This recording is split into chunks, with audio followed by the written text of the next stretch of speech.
Hello. Am I here? Can you hear me? This is fancy over here.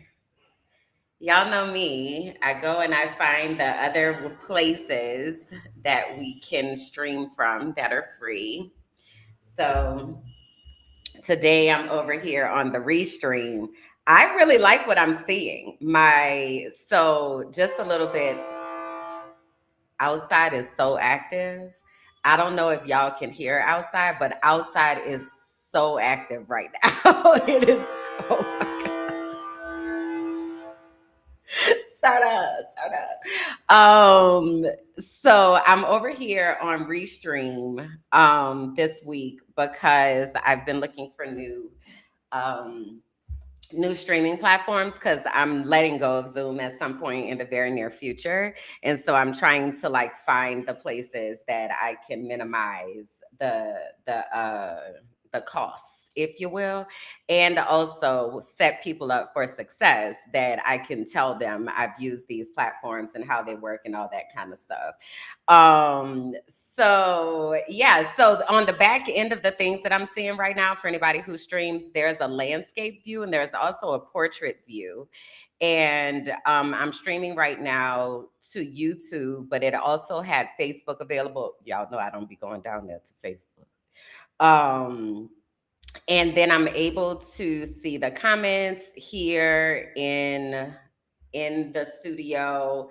I got to play around with it some more. This is only my second time. I did restream this Wednesday from for Just Ask Kim, and it felt close enough to what I had experienced before with StreamYard and Be Live and all of that that I was willing to start to do it here today. And it has worked out so far. So I'm gonna keep y'all posted. Okay, they don't have my endorsement yet. All right. But I'm kind of feeling what I got going on right now on this basic level. So hey y'all, let me see what y'all talking in the comments. Um Buenos dias. I love this hair. Oh my gosh. Okay, so I have to tell y'all about Reina. I'm gonna tell you during the Reina update. During the Auntie update, girl. These words is tearing me apart. Okay, I don't know what my brain and my mouth sometimes don't be connected. Um, It's been a lot that's happened over the last week. My goodness, it's been a lot that has happened over this past week. And um good things. Lots and lots and lots of good things have happened. My mouse is frozen. I don't know what is happening. Okay. Guys, can we just not whoever the technology people are that are in charge, can we just not today? Place. Okay. Give a sister a break. All right. So let me get all my stuff pulled up. There's so much I want to talk about today.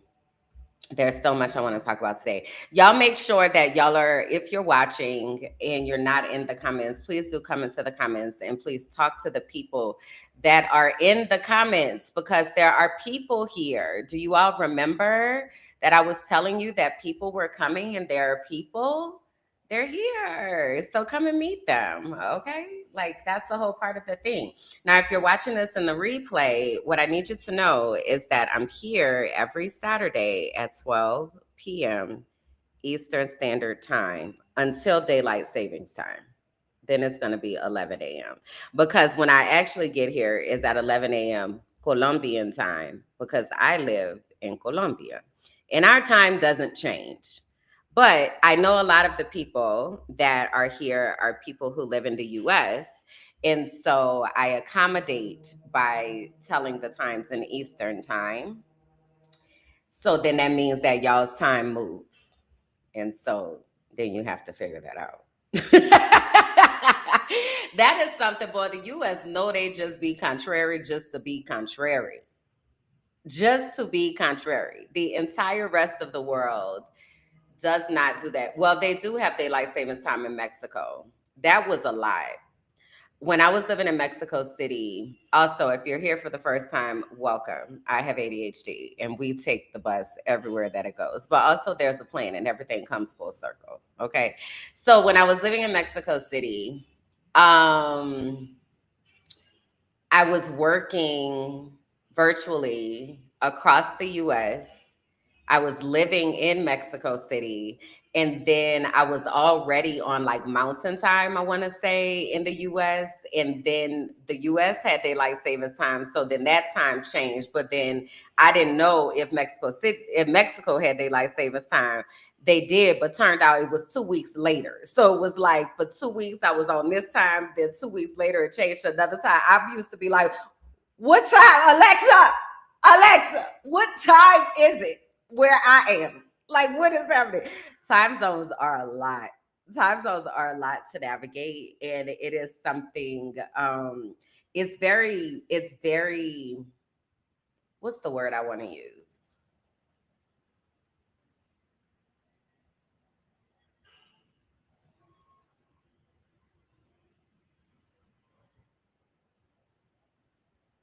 I feel like the word that I'm coming up with is surreal because I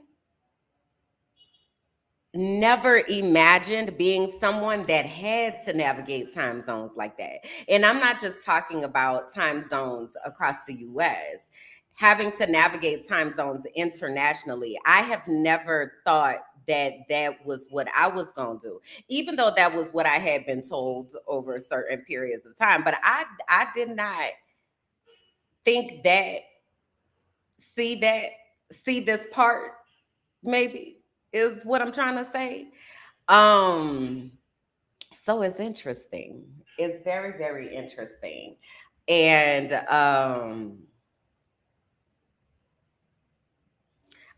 this life is wild. When them old people used to say, just keep on living, girl, you don't know where you might wind up at. You have no idea at all. So in the spirit of time, the time is 11:11. And I want us to make an intention for today in this time, in your day, and in your spirit, according to how your spirit feels. And I want you to put it in the chat. Okay.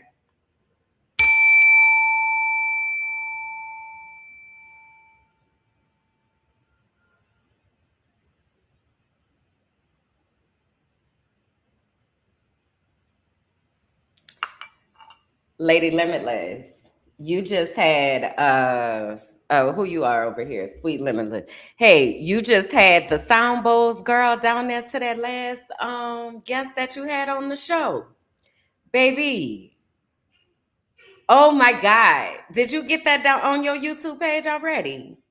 You got to let me know. I hold on, y'all. I got to have a side conversation. It's people that's here in the chat. You got to let me know when your stuff be. You got to get on to the archive. Is what you really need to do. Is you need to come on to the archive so that you can get connected, so that we can make sure that we amplifying your stuff. Okay. Because we gotta talk, girl. I'm a just message you. We gotta talk. I gotta get. We got to talk. We got to talk because it's so much. It's so much. Um, I'm feeling easy. It was good. Okay, so what? Let me back up. What was y'all's intention? Okay, writing 3,000 words. Okay, posted it today on YouTube. Okay, so y'all make sure y'all go. Or it's on the Sweet Limitless page. Make sure y'all go to subscribe. Show me the ways to. All right, I'm gonna send you a calendar invite because we need to talk. Okay, my brain people are all over the place, and that's one of the things that I want to talk about today is brain people. And so let me get them into the office and together because it's so much that's happening. And to my intention that I set was that I want my heart, my mind, and my spirit to be open and available for the people who are looking for me and the opportunities that are looking for me. That's oh shit. Lord have mercy. I almost knocked the water cup over, girl. Relax, girl. Ah! That would have been crazy. Also, I did that last night and I was so mad, but I was also so happy it was just water. But I was so aggravated with myself because I had just poured the cup of water. I'm clumsy, y'all. I am clumsy. Okay, that's that ADHD. I ain't never know that. I just thought I was falling a lot and I was clumsy. It's a perceptive situation and I can't see. That's what I think people don't really understand, especially if you don't wear glasses. Like if you just open your eyes and you just be seeing, that is a gift that you're taking for granted, is what I want you to know. That's what I want you to know. What a Elbot that I be talking about here in this universe sent me a clip the other day of this comedian, and he was like, "You gonna know the part that made me think about you." Okay, for context, Elbot has 20/20 vision. Okay, he just opens his eyes and he just be seeing shit. That is not my life. I honestly don't even know what I actually see because I'm very aware that I probably don't see a lot and I need some new glasses. It's been a lot. Okay, and these eyes is 45 years old. I know I don't look 45. Just take a moment. Also, though, I am. Okay. And so these eyes is in the process of adjusting. And so it's these situations where it's like, girl, what is this? Girl, what is this saying? Right. And so I've been wearing glasses since I was in second grade. I don't even want to get into that story right now about how long I couldn't see it. Didn't nobody know that I couldn't see? Ah! So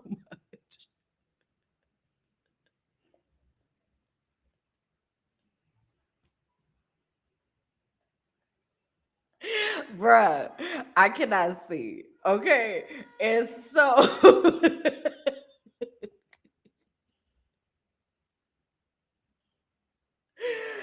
I be falling. I used to be falling a lot. I used to be falling a lot. And I stopped falling when I moved to Colombia. I am healed.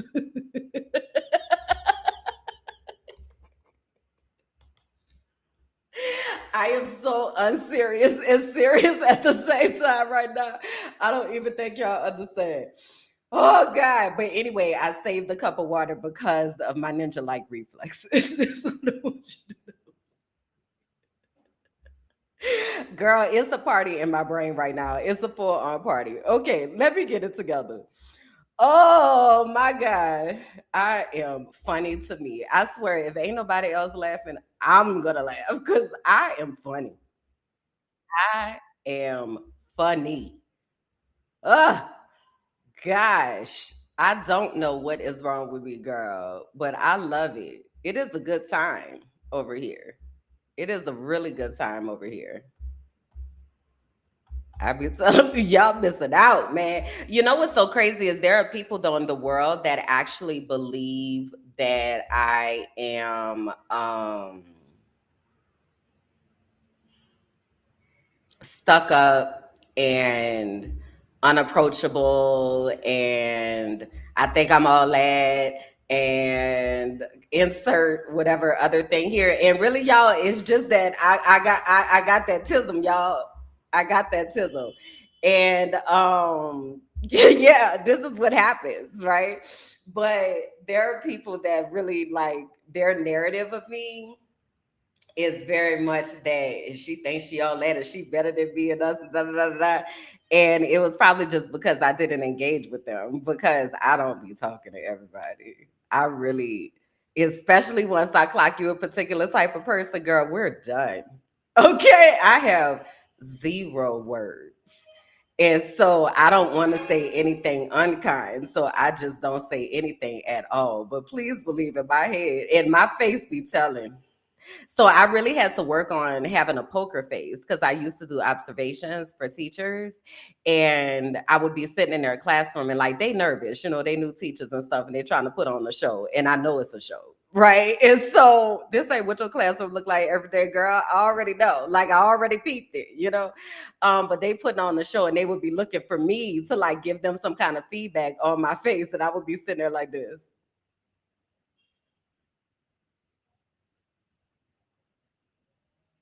I'm not frozen. And so they would get to the post conference and they would be like, I didn't know if it was good or bad, or I didn't know. And I'm like, you can't use me as the indicator for whether you are doing a good job. What metrics do you have in place to determine whether your kids are getting it or not? My face should not be the indicator of whether you're doing a good job teaching right now. You need to be looking at these kids. Are they learning? That's the question. But anyway, so sometimes I have a really good poker face, but then sometimes I don't. And I have what they call the RBF. We read this book, y'all. I am so on a rant right now, but also this is not a rant. What is this called? A tangent? Yapping? I don't know. But let's go with it. We read this book called Thanks for the Feedback.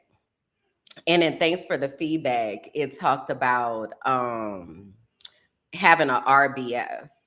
And an RBF is short for a resting bitch face.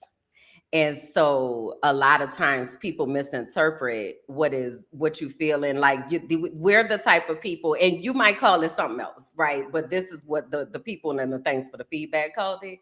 A RBF causes, especially for Black women, right, and for neurodivergent people, I'm in my head thinking about what I'm thinking about. I ain't even looking at you. Like, you are not even here in my world. I am in galaxies far, far away. And so people interpret your resting face as interest, disinterest, whether you like them, whether you cool, whether you think you all that, like they done created this whole narrative because they looked at your face and said, this is what's happening, instead of just asking, hey, what you thinking about? Life would be so much easier if we would just approach it with curiosity over judgment. Okay, I'm gonna get it together. Have you had your medication today? I definitely did. Praise God. Straight face makes people so uncomfortable, and I love it.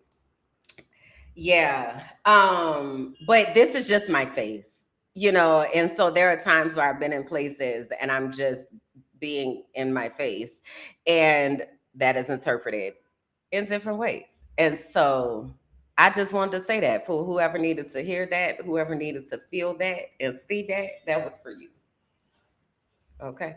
All right, cool. So here we go. I'm focused now. I think, I hope, we'll see. Uh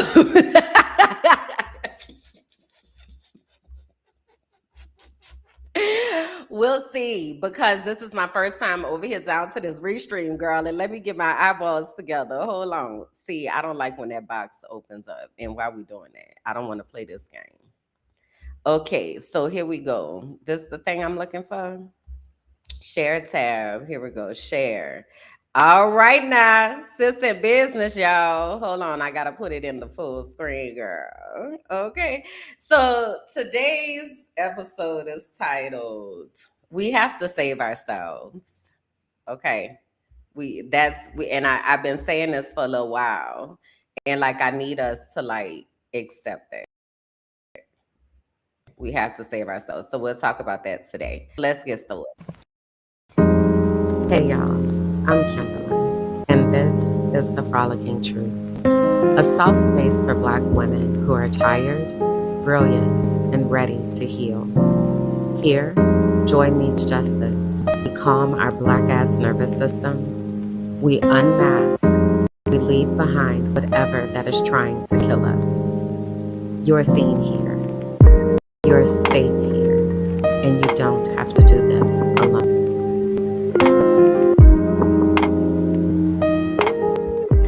All right, y'all. I'm kind of feeling the restream. I'm telling you, I'm kind of feeling it a little bit. I'm kind of trying to feel it a little bit. Okay, so we're gonna be over here for a little while. We're gonna see what's going on. But it's feeling very familiar and it's feeling very easeful. Amen. Praise God for that. All right. So, hey y'all, what's up? I'm officially starting now. In case you've been here for a while, that was the pre-free show, and you're welcome. You are so welcome. Come on in, find a comfortable spot, take a seat. I am grateful to have you here with me today for episode 53 of the Frolicking Truth podcast for Black women who are tired, brilliant, and ready to heal, where joy meets justice and our nervous systems get free. It is okay if you do not identify with any of those descriptors. It just means that when you come ready to listen, ready to learn, and ready to support. My name is Kimberland, and welcome. Oh, wait. Damn it. See, this is the part that I don't be having ready. Wait, hold on. All right. When y'all was growing up in y'all's neighborhood, did people like just stop by, or when they was driving by and they was like bump bump, you was like, all right? Or was that just in the South? I grew up in New Orleans. I don't know. But this is what I was about to say. My name is Kimberland, and welcome to my world.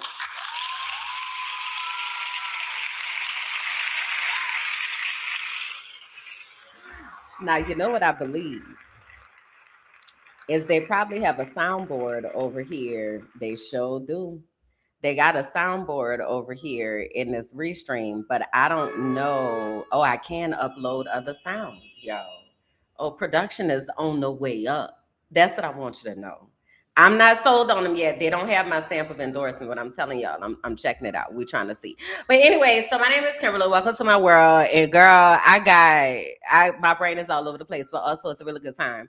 And I'm really glad that you're here. And if you stuck here this far, you're gonna love it here because this is what life is like here. And so, hey, what up? Before I get into the things, I do want to give y'all some updates and announcements, tell y'all about the things that are going on over in this universe and over in the multiverse that is here in Kimberland Jackson world, minding my black ass business world. It's the whole thing, y'all. It really is like a deep dive. But once you get off in here, you might get lost. So we try to make sure that you know how to get around. Okay. So the first thing that I would like to share is a shout out to those of you who are in the archive. Everybody who is in the archive is called a keeper, and keepers decide what they are keeping. So if you are here and you are a part of the archive, go ahead and drop your emojis into the chat right now, okay? Because the archive be with us, okay? The archive is the keepers be behind the scene. They be doing the thing. So as I'm sharing the stuff that I'm about to share with you, some of those things are happening exclusively in the archive, and the archive is also the first to know about everything that is going on. And so if you're saying to yourself, this is so dope and I really want to be a part of this, then you need to come on into the archive. All right. So if you go to patreon.com/minding my black ass business, that is how you can gain access to the archive. It's $5 a month, and that $5 gets you a lot. Okay. And so I'm going to tell you about some of those things right now. All right. But I do want to let you know when you get there that it's under construction. Okay. This is the vibe, though. This is the vibe and the direction that we're moving in. Okay. So whatever this inspires in your spirit, whatever that feels like, if this feels like it resonates with you, then you probably want to get on in here. All right. And understand that you are coming in as we are still constructing the space, but the build out, y'all, is listen, stay with me now. Stay with me now. Okay. It's a good time. So I wanted to let you all know that one of the podcasts that we have here on the Minding My Black Ass Business Network is called Gathered. And the next episode of Gathered is premiering tomorrow, which is Sunday, May 31st at 11 a.m. Colombian Standard Time, 12 p.m. Eastern Standard Time. Gathered is an offshoot of this space, which is the Frolicking Truth, where I bring in other people who are doing other things out here in the world, and I introduce you to their universe. Y'all, outside is so active today. This is wild. Anyway, so this past episode, or this episode that is coming up tomorrow, I interviewed Brittany. Now, Brittany was one of my former students. Okay. I used to teach science down there in the classroom. Okay. So Brittany was in my 8th grade science class, and Brittany and I have stayed in contact through her graduating from high school, from college into adulthood. And she now works in what does she call it? Travel work, I think it's called. She works on a cruise ship. And so in this episode, she's talking to us about what life is like on a cruise ship and how she builds community and how she sets boundaries and what dating looks like on the cruise ship, why she even made this decision. It's a really, really, really good episode. So if you are intrigued about how other people live their lives and also how they take care of themselves, because again, I talked about boundaries and mental health, and we had a really extensive conversation about that. This might be something you want to check out. Okay, so it's going to premiere tomorrow. That is Sunday, May 31st at 12 p.m. Eastern. Right here on Minding My Black Ass Business is actually already scheduled, so y'all can go on over there, chat, and mark your calendars and stuff. But it's going to be a really, really good time. Okay. Also, want to let you know we have a podcast called From Auntie with Love on this network. From Auntie with Love is a podcast with four aunties in different phases of life. We talk about things that people haven't talked about, but we really should. And so our next episode of From Auntie with Love is also going to be premiering tomorrow at 6 p.m. Eastern here on Minding My Black Ass Business. And it's a game night is what the topic is. So if you love a good girls game night, chuckling, kiki, and all that kind of stuff, that is be airing here on the network at 6 p.m. Eastern tomorrow, May 31st. Now, this is a Patreon exclusive that we have here, season 1 rewatch podcast. So we had our second season 1 episode yesterday. We recorded it, and basically what happens during season 1 is we watch season 1 of a show, and then we put on different lenses that we watch it from. So for example, last night I was in the writing and production lens, and then we also had someone who was in set design and wardrobe, and then we had somebody else that was looking at set design and comedy. We had someone else who was looking at like the relatability and how this relates to how we show up in our current selves. It's a really good time. So the way that it works is we watch, right now we are watching Girlfriends. And so Girlfriends by Mara Brock Akil. So last night we watched episodes 3, 4, and 5. And so in between each, as the episode is going, we're in the chat. So we're on Zoom in the chat, right? So we're in the chat, doing all the things, talking about other things. And then in between episodes, we each have 2.5 minutes to dump all the things that we wanted to say about that episode. So we do that in between, then we watch the next episode, do that. And then after that, we have a full discussion about different trends that we saw or different things that we wanted to amplify from the previous conversation. And then we play a couple games. It's a really good time. And so the part that we record is the discussion part, because we can't record the part where we watch it, right? But if you are in the Patreon, you get the opportunity to be a part of this discussion and again, look at things from a different lens. And it's a really good time down there to the season 1 rewatch podcast. So that happens every second and third Friday of the month at 6 p.m. Eastern. All right. So speaking of that, this is the calendar that we have created, y'all, because we got a lot of stuff that's going on over here. And people was like, girl, where's the calendar of events? So this is just a piece of it, though, because this is the Minding My Sisterhood crossover. So Minding My Black Ass Business is here. And then the Let's Talk Sisterhood is Shekinah. And so we have a lot of crossover in the things that we're building right now. But this is the calendar, y'all. So take a screenshot and do the things, y'all. We had to make a key, and girl, it's a good problem to have, girl, because we was like, girl, we building out programming. We are building out programming. Okay. So I do want to say this. If you are saying to yourself as I'm talking, well, what about this? Maybe that's the space that you need to create. Okay. And so we are open and willing and ready to collaborate with any space that needs to be created. The most amazing thing about what we get to do is that everybody gets to be a part of it. So you just have to be in the pipeline to be able to get it done. And the first step to doing that is making sure that you are in the archive or that you're in the LCS Sisterhood, that you're in one of our Patreons so that you're able to get access.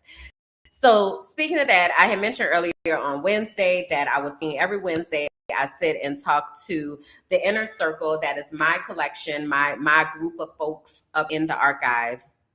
And every Wednesday at 12 p.m. Eastern, we meet and we chat it up. Okay.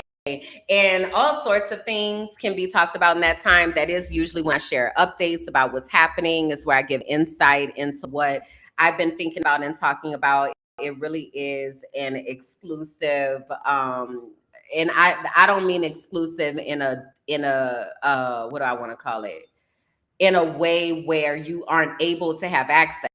I mean, exclusive as in this is the place where these conversations happen, is exclusively in this space where you're talking with me. You have the opportunity to ask me questions, the opportunity to collaborate with others who are also building out their universes. And so this is a space where we can chat. Y'all can ask me questions. I answer those. I tell y'all what's going on in my world, give you behind the scenes first know of the things that are happening, first look at things. So that happens every Wednesday at 12 p.m. Eastern in the archive. We also have So You Don't Put Syrup on Your Grilled Cheese. That is the podcast that I have with my cousin Kalanda, and we are real life cousins. And to answer the question, do we put syrup on our grilled cheese? We absolutely do. And we thought that was normal. And we thought, and normal is relative, but we thought that everybody did that until we got out in the world and people was like, girl, what did you talking about? Don't nobody do that. And turns out it was only in our house. And maybe it was just my house. We still haven't figured it out. But this is the thing. We try to change lives because putting syrup on your grilled cheese is transformational. And you don't have to take our word for it. There have been other people that have had the syrup on the grilled cheese experience. It's a whole science behind it. It's a whole thing. But anyway, we made this podcast because we talk about the things that we thought were normal. And it was actually recipes for dysfunction and the veil that exists in the world. And it's like, it's just a lot that be going on. So over there, that's what we discuss. And So You Don't Put Syrup on Your Grilled Cheese comes out every other Sunday at 11 a.m. Eastern. Our last episodes that we've had, one was Why Are Y'all Trying to Save a Burning World? The last episode was called They Don't Care About Us. Like, but also it's a lot of shenanigans and foolishness because me and Kalanda are silly. Y'all have already seen me. Imagine was she my real life cousin. It's a good time. So we cackling, we kicking, it's ADHD all over the place, but it's a really good time to stay informed. So again, that airs right here on the network. I mentioned the Let's Talk Sis Sisterhood. She's the chief vibe officer around these parts. And so she does First Friday's Girls Night In for Black women. She hosts those over in her universe. So this First Friday event is makeup and 90s music trivia. I heard on the hotline that she has a makeup artist secured for us to learn how to do a smoky eye.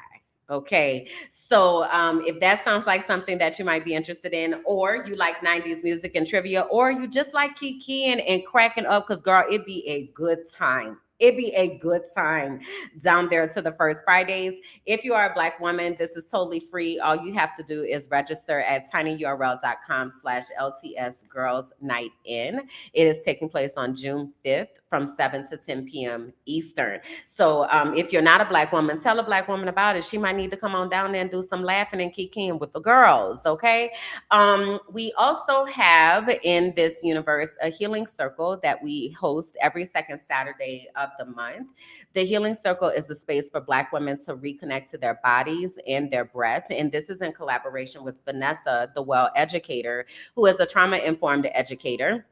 And she and I work together in this space as well as in the spaces of creating curriculum and wellness curriculum for schools and climate and culture plans and things of that nature. So anyway, Vanessa leads a yoga flow every second Saturday of the month. And then after that, we have some type of connector or journaling opportunity to really solidify what we are there to work on healing. So this is a space where you're able to come and just be, to breathe, to access an opportunity to be seen without having to explain anything. So if you would like to be a part of the healing circle, again, it's free. All you have to do is register at tinyurl.com/Black Women Healing Circle. And let me actually put that up here on the screen because that would be helpful for y'all. But where do I do that at? Right here. Okay, here we go. So I'm gonna make me one of these.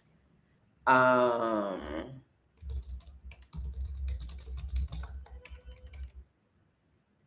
what is it? tinyurl.com/black women healing circle. I love that y'all get to see this happen in real time.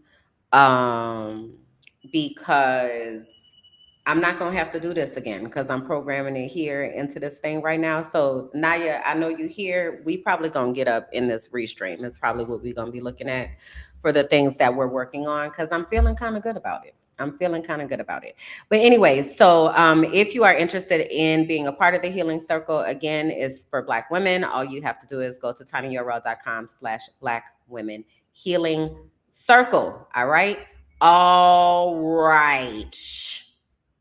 Every Thursday, we are over on TikTok co-working from 12 to 2 p.m. Eastern, we being Shekinah and I. When we're over there, we're trying to diversify and find where the people are. So we build in a little community over there down to the TikTok of folks who come and hang out with us and bring their projects that they need to work on as well.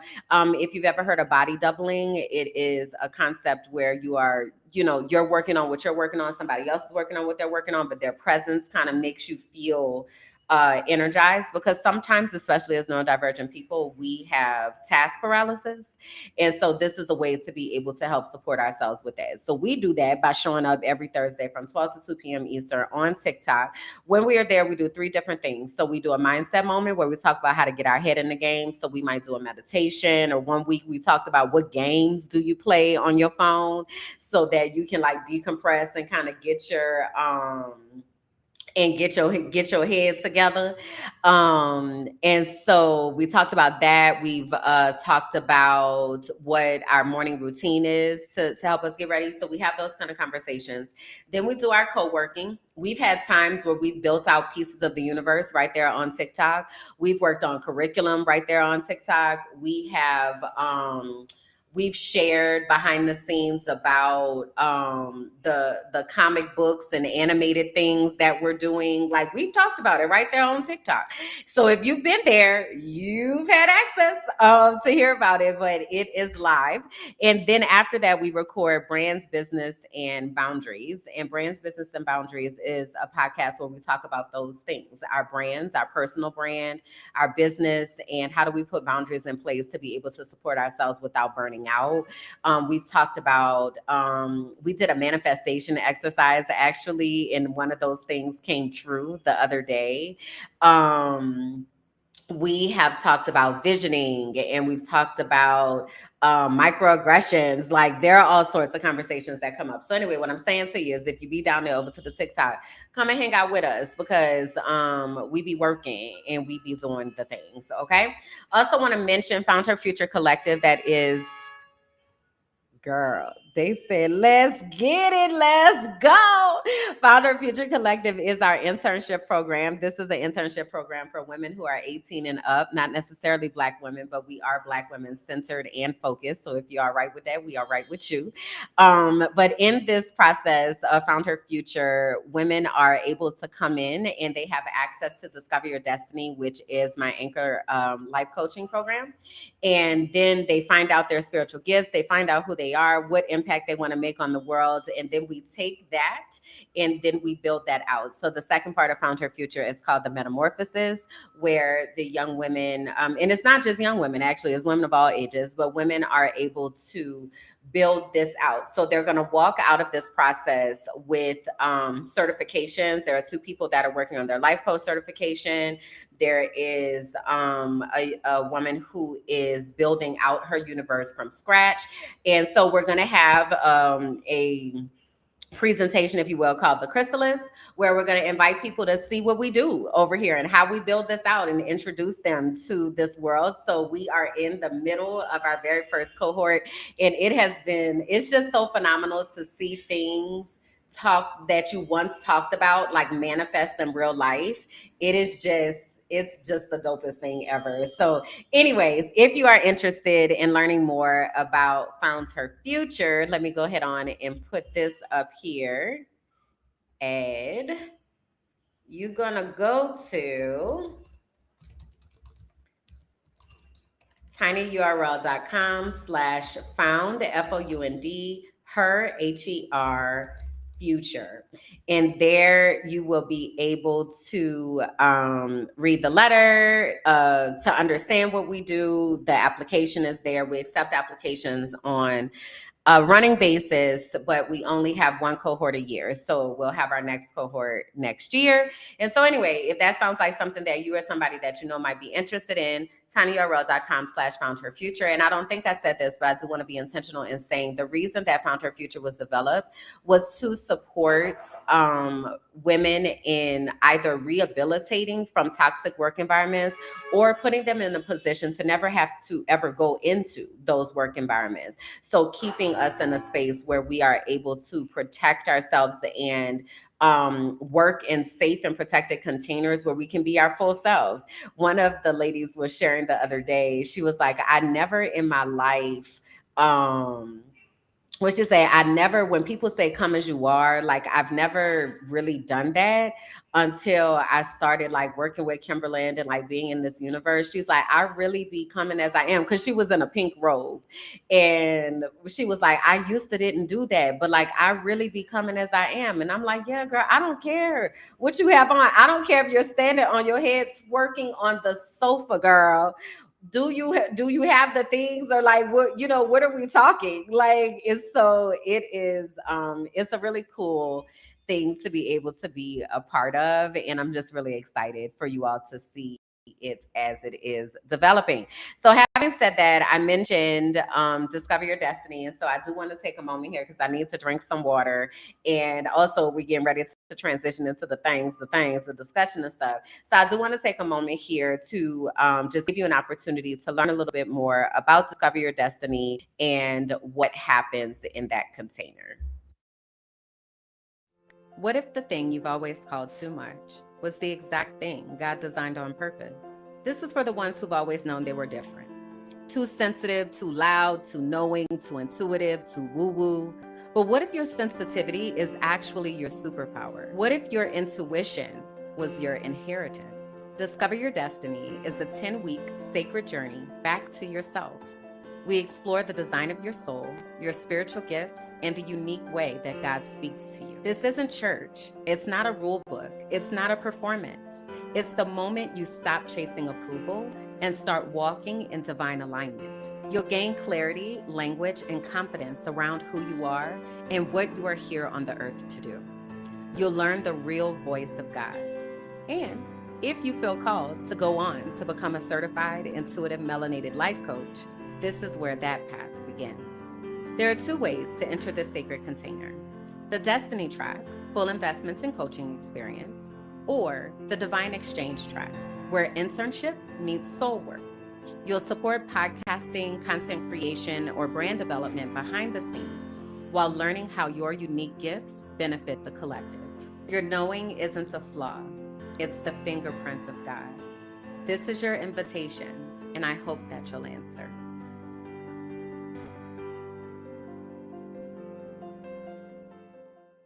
So, if you want to know more about Discover Your Destiny, you can go to dyds25.com. I actually just closed registration for the summer cohort. And I'm really excited about this cohort because there are people in the container who have already experienced Discover Your Destiny, people who have their life coach certification. There are people who are experiencing Discover Your Destiny for the very first time.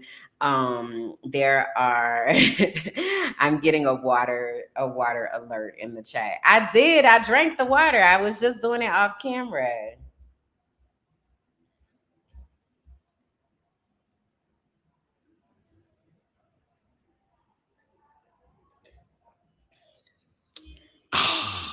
Okay. Water is drunken.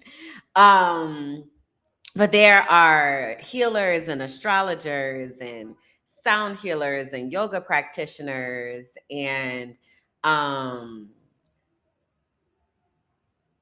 skaters and fairies, and like it is, I don't even know how to describe it. It's gonna be such a cool experience, and I'm really, really, really looking forward to it. So I am going behind the scenes, if you will. Gracias, Etienne. I'm going behind the scenes to like really start focusing on discover your destiny and getting going through this journey. One of the things I say often that I love so much about discover your destiny is that every time I facilitate it, I also take it.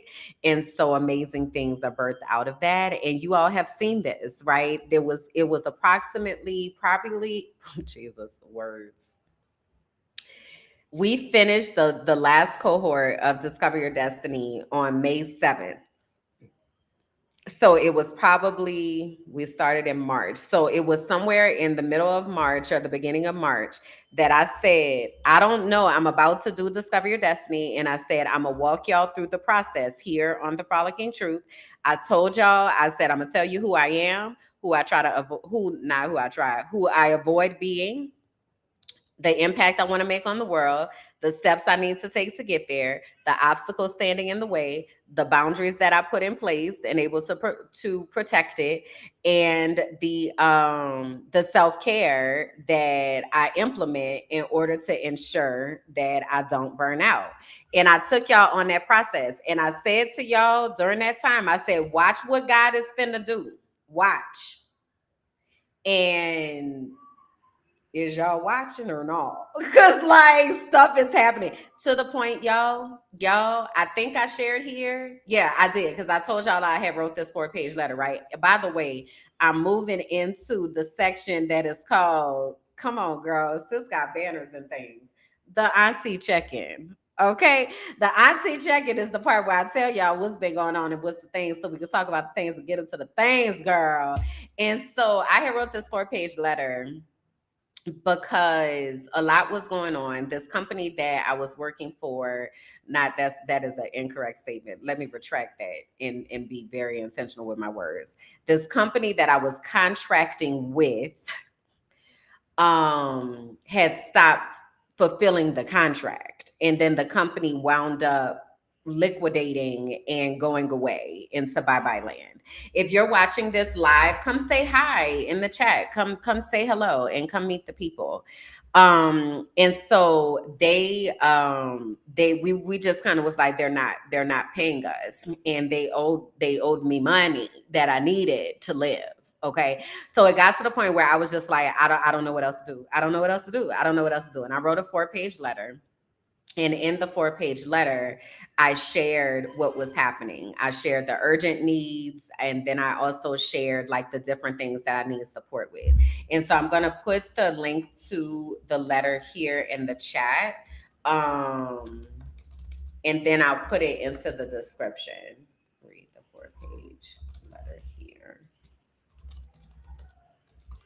Oh, and then I think I can also put it here on the screen. What's the name of it?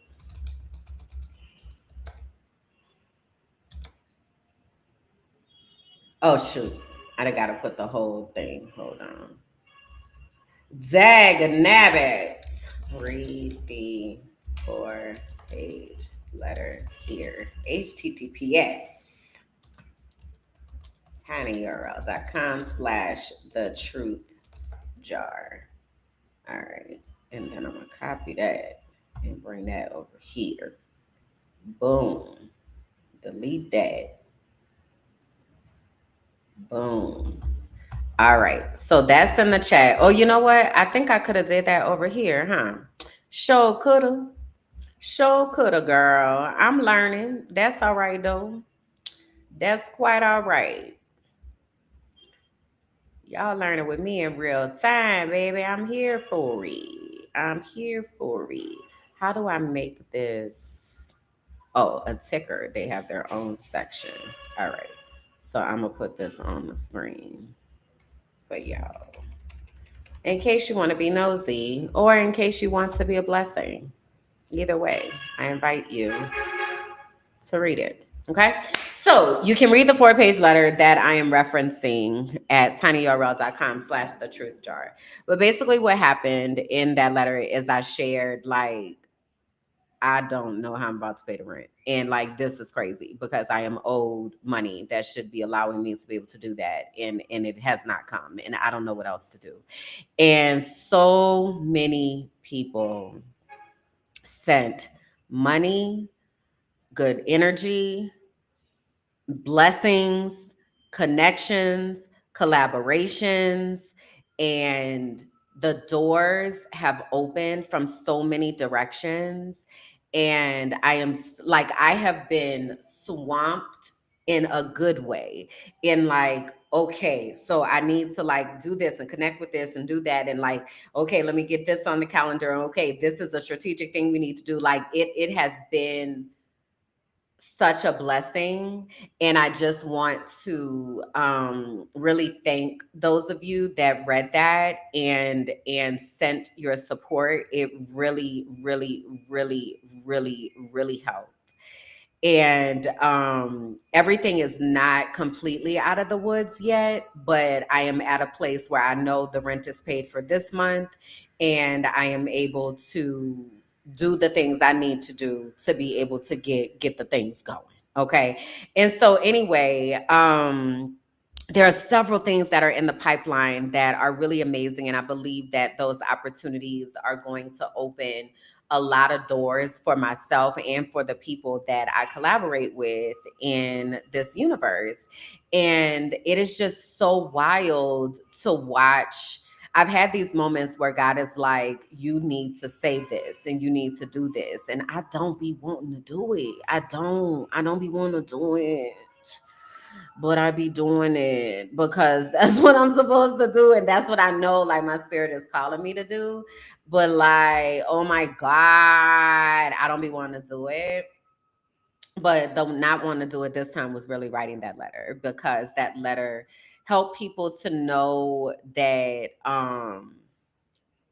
there's a lot, like there are so many opportunities that I have and hold for so many people, and they're not opposed, or they don't have a problem with supporting somebody who has a track record of doing the things, and even if I didn't, we all still deserve support. I don't feel like people should have to like be a particular thing or have done a particular thing to be able to get help. But it is something for me that I struggle with, because I don't like to extract when I feel like I haven't deposited.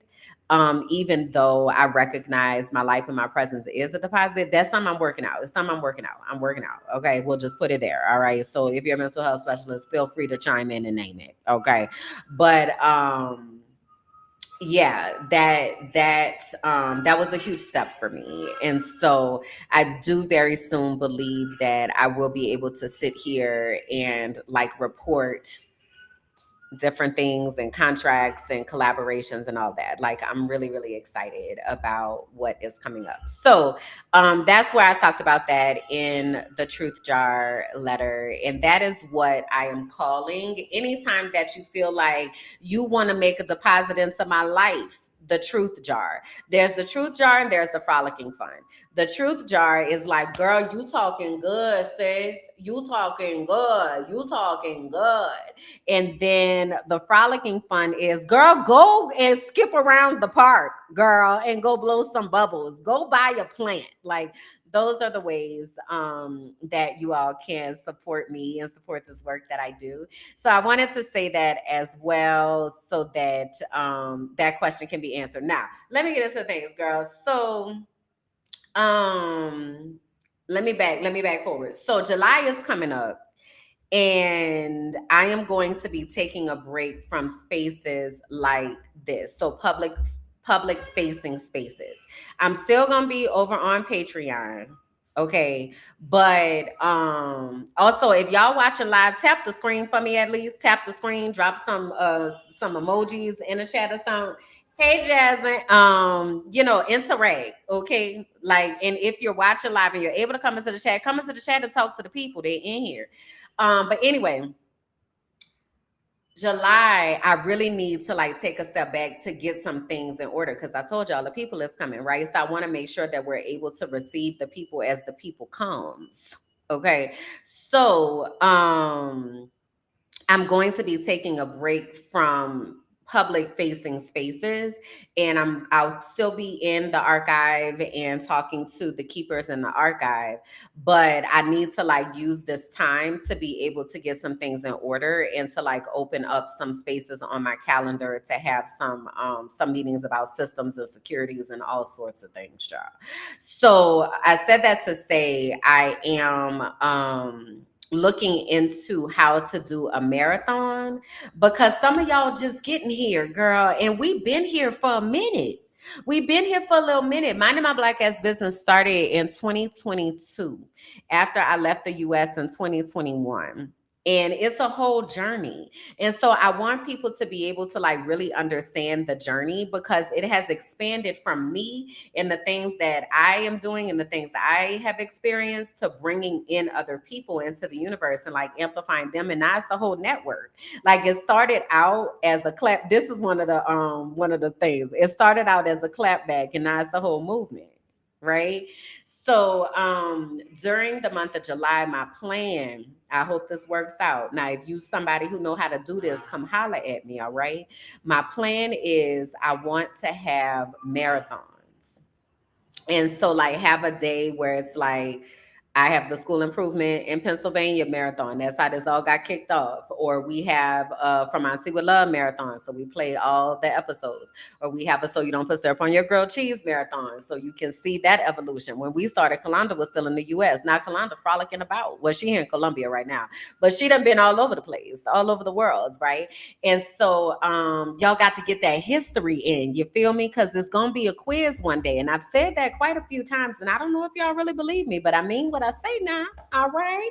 It's gonna be a quiz one day. So that means that you need to be able to have your facts in order so that you could pass the test. You feel me? You feel me? You feel me? All right. So yeah, I wanted to tell y'all that. All right. So somebody had mentioned Reina earlier. Reina is my hair. Throw some crowns in the chat for Reina. Reina is doing very well. Okay, so I think last week Reina was in a hair wrap, because that's how whenever I kind of have a hair wrap on, that's when y'all know it just kind of be like, all right, girl, we need trying to get to that wash and we ain't made it yet, type of thing. But I watched Raina last, I think it was on Tuesday, maybe. And what I did this time, y'all, is a combination situation. Okay. Now I did not make the more the flaxseed gel, because I had some products that I want to use. And I also want to use those containers to be able to hold the products that I make. You feel me? Reduce, reuse, recycle. Okay. And so and so I had to use up the last of the products. So this time I used what's her name now? Auntie Jackie. She's the aunt. I think it's Auntie Jackie and Miss Jessie. I think is the difference. But I think this was Auntie Jackie. So I had used Auntie Jackie's curl cream. Okay, so I washed with this time I washed with the shampoo and conditioner from the Afro-Colombian woman that is here in Medellin. What's the name of it again? Oh Jesus. Afro Boutique. I'm gonna have to find it. But I washed with that shampoo and conditioner. Then I had made some rosemary clove mint water. Okay, so that's what I then used to soak my hair down. Okay, then I used the Auntie Jackie's curl custard or something. One of them. Okay, one of them curl situationals. And then the back, I just did wash and go, right? Because remember last time I was doing I had did the finger coils. Okay. Now it's about to rain. So let me turn this light on, maybe so y'all can see a little better. Girl, my accent is all the way out, huh? Sisters from New Orleans, girl. But anyway, so like all of this back here is just wash and go. So I didn't do any coiling. I put the water, the rose. Oh, I forgot a step. I used olive oil. So I did the rosemary mint clove water. Then I put olive oil on my hair, and then I put the cream. Okay, so all of this is wash and go. Then this part up here, just like the bangs, if you will, that's where I did the finger coils. So it's giving definition and volume at the same time. I don't know in person if it translates the same. I'm gonna take some pictures today and y'all will be able to tell me. But I'm feeling how it looks on camera for sure. And I'm feeling the volume of it. So I feel like this is a good sweet spot. Now, also, Raina's gonna keep growing because that's what she does. And so I don't know. Like I feel like this is a good for this part, and then she gonna keep getting longer, and it's gonna be like, girl, what is we doing? But stay tuned for the journey. But that's what's going on with Raina, and my curls feel really juicy. I really do like the wash and go volume situation. So that's what's happening with Raina. And yeah, have y'all named y'all's hair yet? Y'all know I get that from Tabitha Brown and Donna. But she recommended that everybody names their hair because a lot of us have a real tumultuous relationship with our natural hair. And so this is a part of like repairing that. So if you have named your hair, drop your hair's name in the chat. And if your hair has an emoji, drop your hair's name and emoji. Again, my hair's name is Reina, Reina, and her emoji is the crown because Reina is the Spanish word for queen. And she does what she wants. Okay. So shout out to Reina. And she looking cute today, girl, because I see you, girl. Also, side note, this shirt that I have on, it says be bold, be inspirational, be you. I've told y'all a few times that when I was doing my acting and modeling training, I had raised money to do that by doing t-shirts. And so I had the Be Bold, Be You movement. And my first shirt was Be Bold, Be Amazing, Be You. And this was my second one. I made this one so the men could feel like they could also rock it. So Be Bold, Be Inspirational, Be You is what it says. These are not necessarily still available, so you really got to be a OG bitch, I was there since Ben type of person to have one of these. But if you got one, shout out to you, I appreciate you. A lot of people have these that don't fuck with me no more though too, and so do with that what you will. But I appreciate your support at the time and on the way. It meant a lot to me. So yeah. What else? I think I want to go ahead and transition into our next section, which is called Frolicking in the Feed. And Frolicking in the Feed is the part where I tell y'all about what I have been looking at, swiping on, what's had my attention, if you will, out here in the world. The feeds lately that excuse me, that I've been on mostly has been YouTube. Um, my social media usage right now, I really, I try to, I took, Facebook is not on my phone anymore. Facebook and Facebook Messenger are not on my phone. If I'm checking Facebook or if I'm posting or doing anything, let me not say posting, I guess in a second. If I'm talking to somebody on Facebook, I'm doing it through the internet. That means that I am sitting at my computer and I am making an active decision to go over to Facebook. And it's because Facebook is being taken over. It's a lot. It's bots. It's foolishness. You can't even see who you actually follow. Like it's just a lot going on over there. It Facebook is MySpace now. You know, and but I know there are still people that are there, so I try to go over there because I want to make sure that I collect and connect with everybody that I need to before I kind of go incognito because I do want you to know that's where it's going. Like I do want you to understand. I do want you to understand that at the end of this, sis is finna moonwalk on out and go sit in my rocket chair and rest my nerves. That's what I want you to know. Okay. And so you gonna have to be somewhere to the girl because I need to go sit down. Okay. But anyway, as I move towards that, I'm trying to make sure that I reconnect with the people that I need to reconnect with, and they have a way to be able to get in touch with me. Because I don't know how much longer Facebook is even going to be like a viable place to be able to have discussions or even see people. that you follow. But anyway, so I don't. That's not a good way to get in touch with me. Just in case you're wondering, I'm not gonna get back to you in a timely fashion. Like that's not gonna happen. But I will get back to you when I get over there.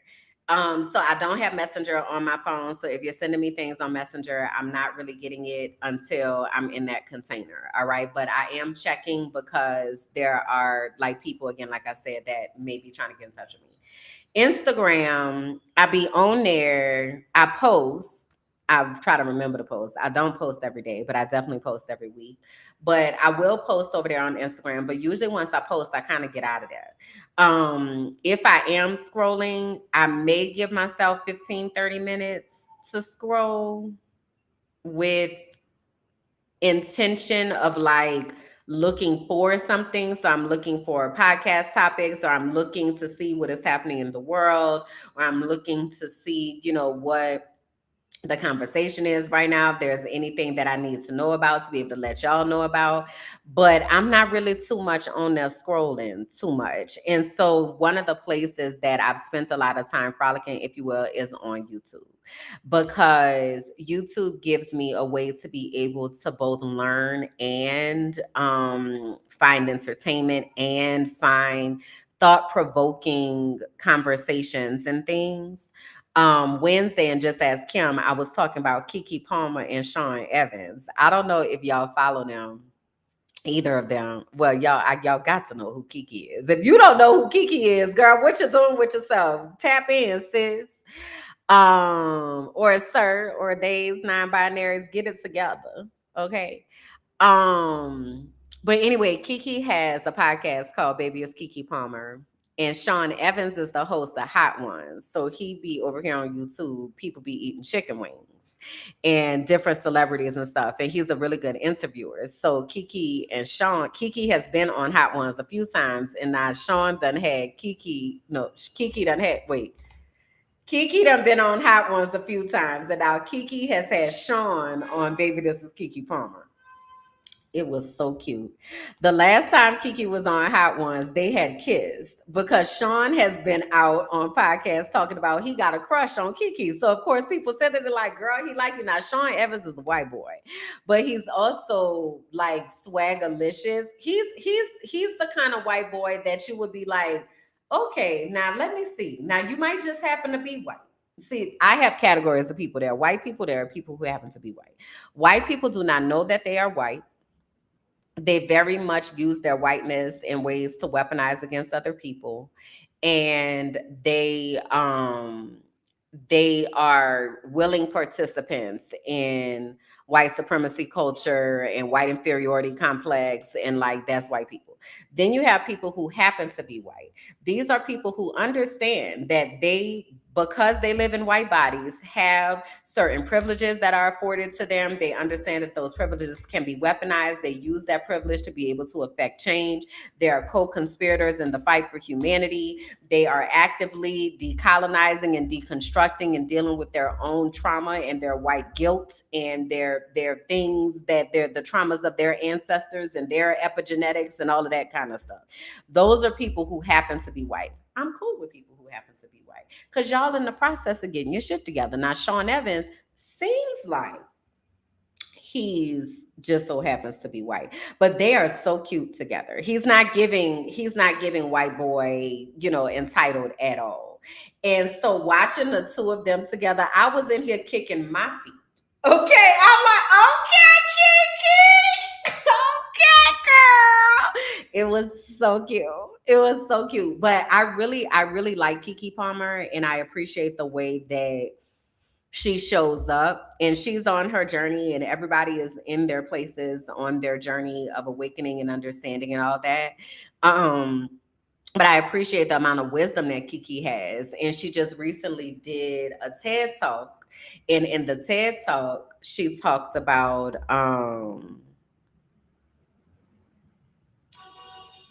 how as a child she put the weight of the world on her shoulders, and the weight of the world, the weight of her family on her shoulders, to get them out the hood. Basically, they lived in Robbins, Illinois, and they lived in a food desert. And Kiki saw that she was the one that had the sauce to be able to get them out, so she created this persona of Kiki Palmer, and she's lived in that persona, and she, has done all those things. And basically in her TED talk, she was like, but she wasn't her. Like, she was, that's not who I am. And so she reintroduced herself as Lauren Kiana Palmer, the CEO of Kiki Palmer Industries, or Incorporated, or whatever it is.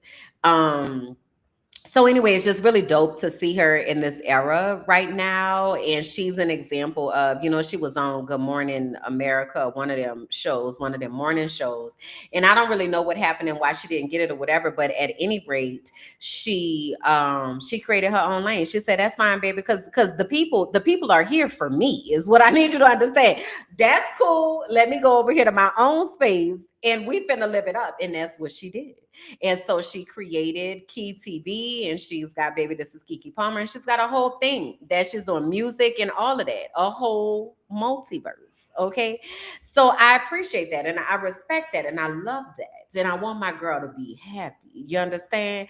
So anyway, so that's one of the things I was following down. If you have not seen it, please do get into it because it was really dope. The other thing that I've talked about, like early in the Frolicking Truth journey, is my love for Crash Course.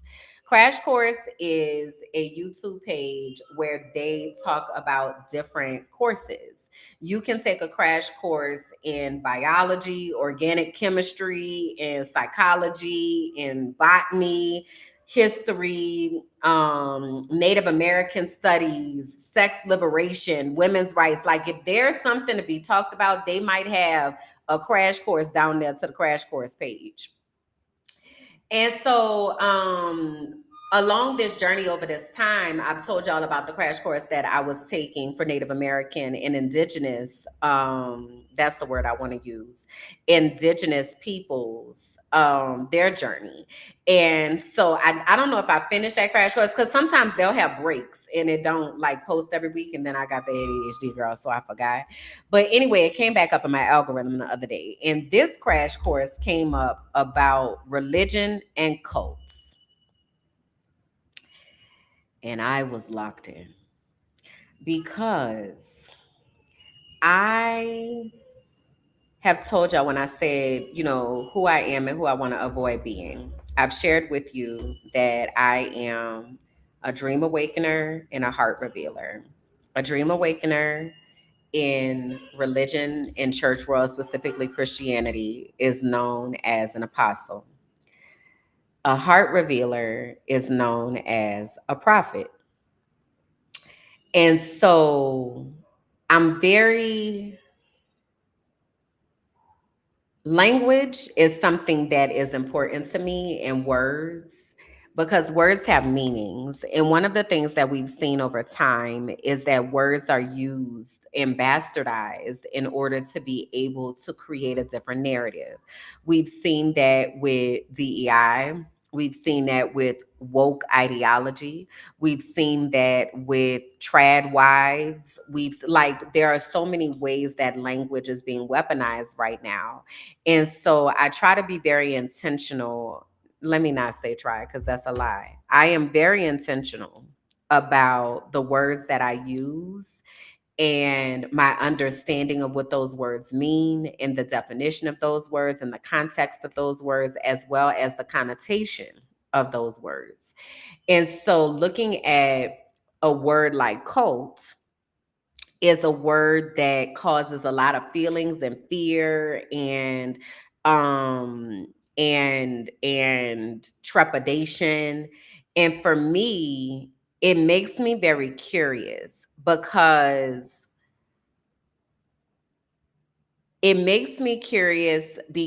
I have had experiences where I have almost wound up in a cult.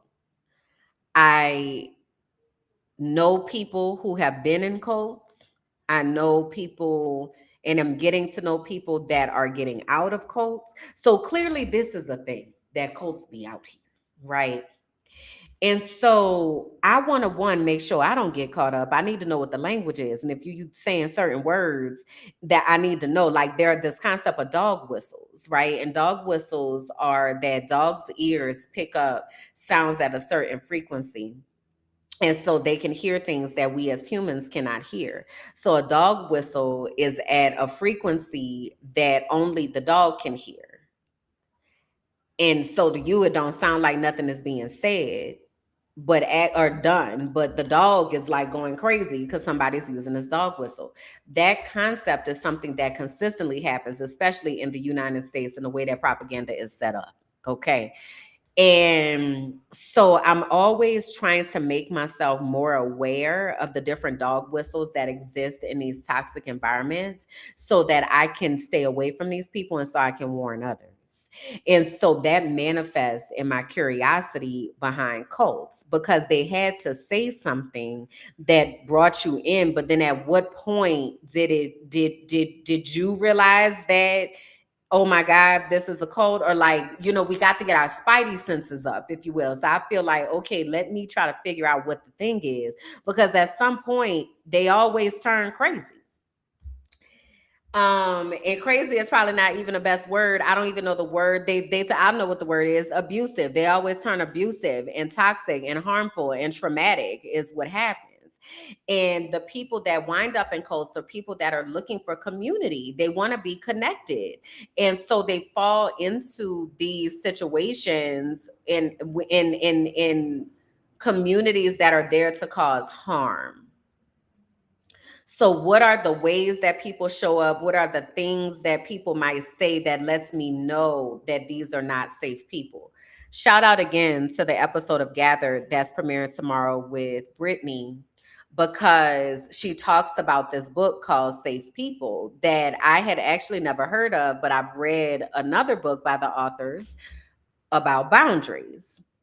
And so Brittany was sharing that Safe People is the first book that she got in therapy because she really needed to understand who safe people were to have around her based on how she grew up and the people that were around her as she was growing up. And so she needed to build the skill of being able to identify safe people.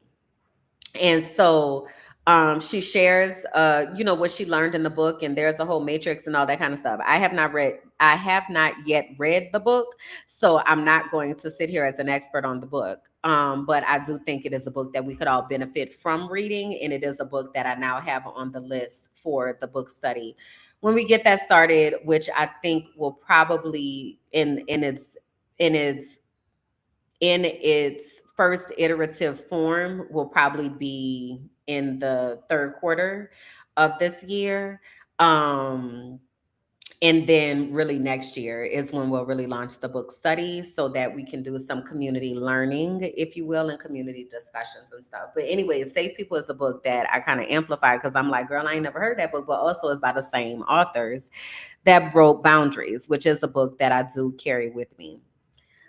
Said those things because I become very curious about how we can identify unsafe people in unsafe community before we get too far and too deep into those communities and we can't see our way out.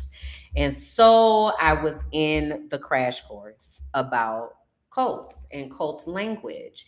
And then they have another crash course about religion, and there was an episode that talked about religion and magic and what actually is magic and herbalism and plant medicine and all that kind of stuff. And so all of that brought me to this space of the lady that was in the crash course. So there's a crash course and then there's like a lecture situation that that she shared. And I'm gonna put these links into the description. Please, God, let me remember.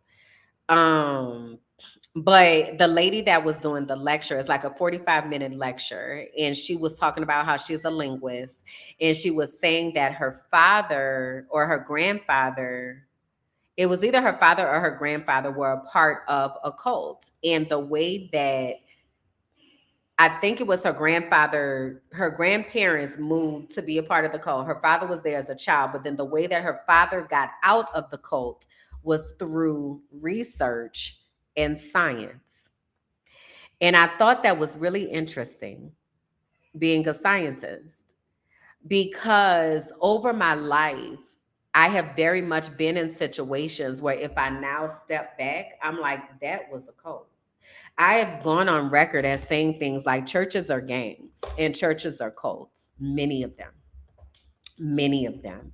And you don't know until you're too far in and it becomes normal and you're insulated and all of your time is absorbed in these people. And because they're speaking the same language and they're moving in the same ways, that you think that this is healthy, and you're not in a position to be able to access others who, because others are demonized, right? And others are thinking is something that is not necessarily created. Like I told you, I used to be a Sunday school teacher. I used to be a Sunday school teacher, and I was teaching the young adults. And in that journey, they had so many questions, and I had questions too. So I was like, we need to go and who you talking about? Her plaid brown suit was everything. Who is her? I struggle with pronouns. You gotta define things for me. I don't be knowing who her, it, them, they is, girl. Who?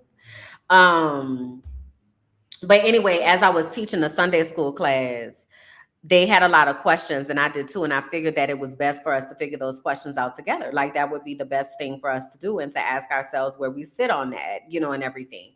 And a part of that is because I am someone who had to build my critical thinking skills, because I was not taught to think. I was not taught to ask questions. I was just taught to do what I was told and shut the hell up. That's what I was taught. But I also was training to be a scientist since I was in shit. The first science program I was probably in was second grade. Okay. Shout out to Doc McStuffins and all the STEM, girlies out there, right? And so in the crash course video, the speaker, oh yeah, she was giving. She was giving. Look, they already going and let me look at this crash course and let me see what's going on. I'm telling you, I was down the thing. And I had posted it in the archive last night because I was like, I want to talk about this. But anyway, science is what she noted as what helped her father to get out and being able to ask those critical thinking questions. And so that made me start asking myself where I started asking these critical thinking questions, because it's something that is very important to me. And it was something that has been very important to me, especially when I was in the classroom. So it took me back to 2008. Now, I started teaching in 2006. Okay, I was teaching sixth grade science. I did not go to school to be a teacher. It's the last thing I ever thought I was going to do in my life. I literally saw a commercial on TV, and they were like, we need teachers in critical need areas, blah blah blah. And I was like, who is teaching kids? And laughed and went to sleep and could not sleep that night. And by that time, I knew that that meant that God was telling me that I needed to go into teaching, or I needed to do something. And so I woke up that next day and I was like, okay, I guess I'm gonna go be a teacher. I went to work. I was a manager at Walgreens at the time. I told my manager, I was like, I'm gonna go be a teacher, not today, but I gotta figure out what that looks like. He was like, KJ, I got you. What we doing? Like what you need to happen. And so that is how I started teaching, is through that process. I wound up, my first assignment teaching was at McLean Middle School. It's a school that's in Brandon, Florida. And it was a school that just so happened to be around the corner from the Walgreens that I worked in. And two of my customers were actually the people who interviewed me. They didn't know me. I was just a girl at Walgreens. But we very much developed a relationship and friendship. And like to this day, these are people that we was in the trenches with. And so anyway, I started working at McLean Middle School. I taught science, sixth grade science. And my first year teaching, I feel like the second half of the year, I wound up being team leader. And then my third year teaching, I was asked to be a part of this grant that was called Leadership in Middle School Science. And so this grant was a grant between my school, McLean Middle School, Jennings Middle School, um, It might have been a couple other schools that are there. I can't remember, but I remember that we had a very close relationship with Jennings Middle School, which also shout out to Bianca. And Heal That Shit is going to premiere today at 4 p.m. Eastern. And on Heal That Shit, Bianca and I are sharing the origin story for how we met. Jennings Middle School is where Bianca was working when her story started unfolding in her educational advocacy. Okay, so I'm saying this to you because I share on there that I had spent a lot of time over at Jennings, and I also had mentored over at Jennings. Okay, so anyway, y'all will hear the rest of why I said that over there on that. So anyway, we had this grant, and in this grant it really focused on inquiry based learning. And inquiry based learning is basically, there was a formula that we used. So it was activity before concept, concept before vocabulary. So basically, a lot of times in thinking about teaching, people start off with vocabulary words. They're like, okay, you need to know lactic acid fermentation, cellular respiration, aerobic and anaerobic, like let's just say those are the words that you're supposed to learn. And in science especially, these are words that have no context. They mean nothing. We be saying shit like mitochondria, ribosomes, endoplasmic reticulum. Like these words don't have any context in any other world. It is literally an entire different language, right? And so when you do that, it makes it very difficult for the brain to be able to understand what this means, because I don't have anything to pin it on. You just talking gibberish at this point. So the whole point of the grant was for us to be able to help kids to be able to learn how to think so that they are able to use these experiences to then tack on the vocabulary so they can speak from a place of experience and confidence. I'll give an example what that looked like. So I just mentioned lactic acid fermentation, anaerobic, aerobic, cellular respiration. Okay. So what I did is, this is my sixth grade class. I told my kids, I need y'all to come in tomorrow and work out clothes, okay? Because we're going to boot camp. All right, tomorrow we're doing the experiential exercise. We're going to boot camp. So I need you to have on your tennis shoes. Girls, make sure that if you wear a dress, you got shorts on, but like make sure that you hit a move. All right. So they come into the classroom the next day. I'm like, bet, come on in. I need y'all to grab your journal. All right. And I need us to write in our journal. I need you to just kind of journal about how you feel right now. Okay. I want you to do a body scan. How does your head feel? How does your heart feel? How does your body feel? Okay. So they do those things. All right, bet. All right, let's go. We're going to get this warm up popping. All right. So let's go ahead and get some jumping jacks. Let's get some jumping jacks on. So they're doing the jumping jacks. All right. I need you to sit down, write down how you feel. How you feel. All right. Cool, cool. Bet. Next time we're going to do some sit-ups. All right. Let's get some sit-ups popping. All right. So they're getting the sit-up. And these are sixth graders. So they're all for it. Right. And they got a lot of energy. So they're here for it. So they're doing the sit-ups. All right, cool. Get your journal. How you feeling? How you feeling? Heart, your head, your heart, your body. How you feeling? All right, so they do that. So of course, by this time they kind of like, I'm starting to breathe, a little heavy, but I'm feeling good, especially my athletes. They was loving this. Feeling good, feeling great, right? Okay, all right. So next, let me have y'all jog in place. All right, so we're jogging in place for 2 minutes. All right, so they're doing that. Right. So now about this point, everybody don't run. Right. So they're like, all right, now, Miss Jackson, what's happening? And so they jogging in place, and it's like, all right. So now they write stuff like, why you got us doing this? Like in their head, why I got the hey, nah, this ain't PE. What's going on? So then I had to up the ante. So I take them out into the hallway and I tell them to do a wall sit. Now, if you've ever done a wall sit, what you know that starts to happen is them thighs get to shaking. Now, I've already created fatigue because they've done jumping jacks, they've run in place, they've done sit-ups, your heart rate is up, like all of that, right? So now it's like, okay, get on to this wall sit. So now I'm waiting for them to say, it's burning. That's what I'm waiting on. Right. So somebody's like, it's burning. I can't do this no more. Okay. Hold that. We got 30 more seconds. 30 more seconds. So they drop out of it. They get into it. Baby. Cool, cool. We get back into the classroom. Write down how your body is feeling. They're writing down things like, my heart is beating. I need some water. This is stupid. My body burning. My legs hurt. Da da da da da. Right? Bet.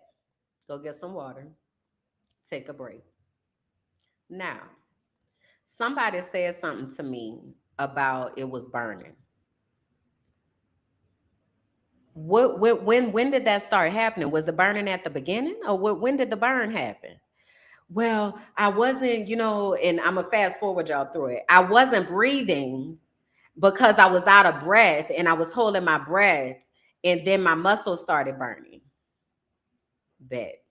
So what happened is your body switched from an aerobic process, which includes oxygen. So when you stop breathing, your body stopped processing and creating energy through cellular respiration, which uses oxygen. Your body switched over into an anaerobic process and started creating energy through a process called lactic acid fermentation. The burn that you feel is lactic acid. I don't ever have to teach that again. Because now every time that they hear themselves, they go to the gym, they doing push-ups, they jump and rope, whatever they're doing, they're always going to think to themselves, lactic acid fermentation. I remember Miss Jackson taught us that in sixth grade. That was so crazy. We was doing all that running and jumping and carrying on, and then I was burning. We was writing in that journal. That was so crazy. But also lactic acid fermentation. That's what's happening in my body right now. That is inquiry-based learning. And so, what it does is it gives the brain an opportunity to be able to really grasp the concept at a depth of knowing that allows you to activate your brain. The comment says, "You sound like one of the biology crash courses." I'm a teacher now. I'm a teacher. Okay. I do this. I do this. And so I started learning about the inquiry based process in 2008 when I started with this grant. And so I made it. It's 1, 2, 3, 4. Can somebody put what that means in the chat for me? Excuse me. I started teaching in that manner when I was in that program, because I saw with my data and with my students that they were grasping the concepts. So I'm like, this works, right? That then led me to start getting really curious about brain research, because there were also students who really struggled to think, and they often had a lot of things that were going on at home. They had a lot of situations that was happening, and that made me get really interested in trauma and understanding how trauma manifests within our bodies and how that manifests in our brains. So I want to take us back through, you're talking about a crash course. I want to take us through this remembrance about our brains. Now, I'm going to say that this graphic, if you will, is something that I use often as I'm talking about brains, and also it's something that I use in Discover Your Destiny, where I talk to us about our brains. And there are going to be different interpretations of what this looks like that pop up. One of them is going to come from Shekinah in the Let's Talk Sis universe. She has a podcast that's premiering on Monday where she's talking about her brain people. Okay, so I've talked about brain people before, and I want y'all to go over there on Monday to see what she's talking about in regards to how she has interpreted that and how she has created a visual for that. All right, but I'm going to give you the basics of the things. Oh, let me read. The number 1, 2, 3, 4 is a message symbol of sequential growth, step-by-step progress, and trusting the process.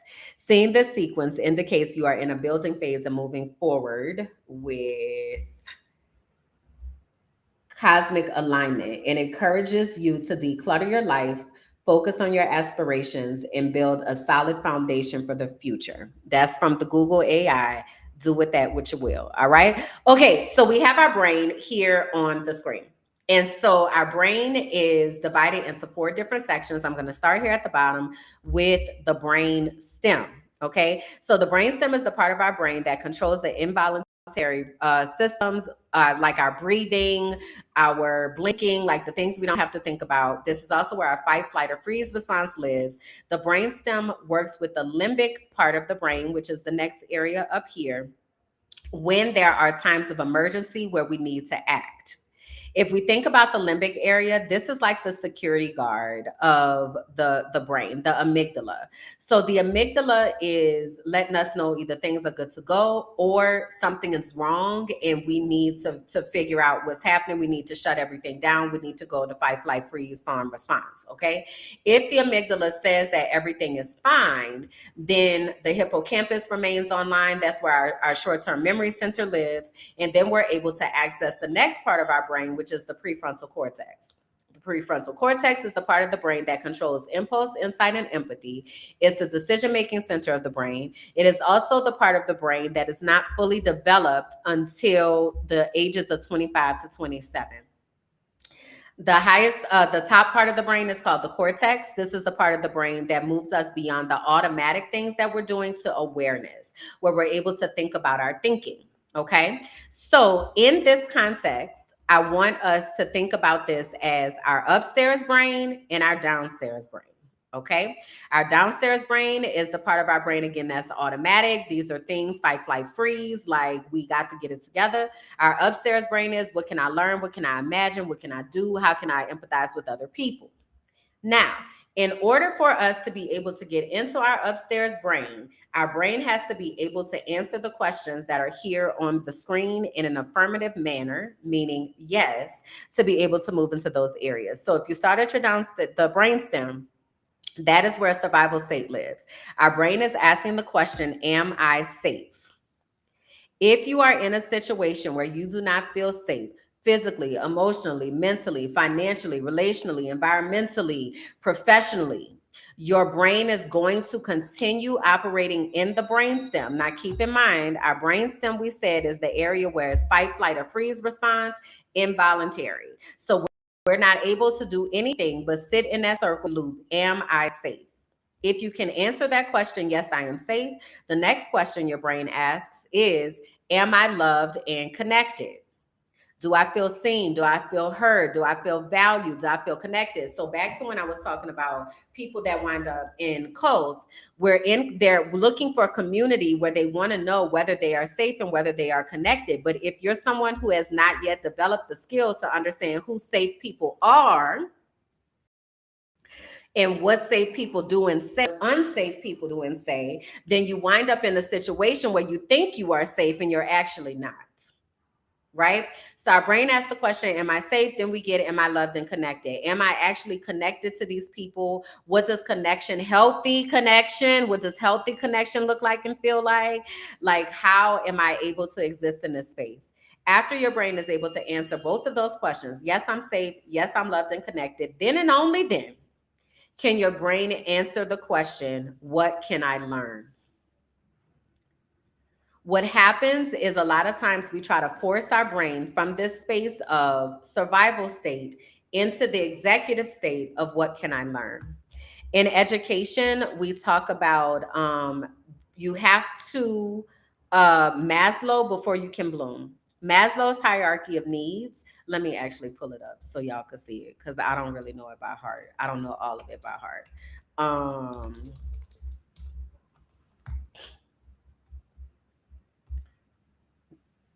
Boy, they really forcing this AI on us, man. Everywhere that we turn is crazy.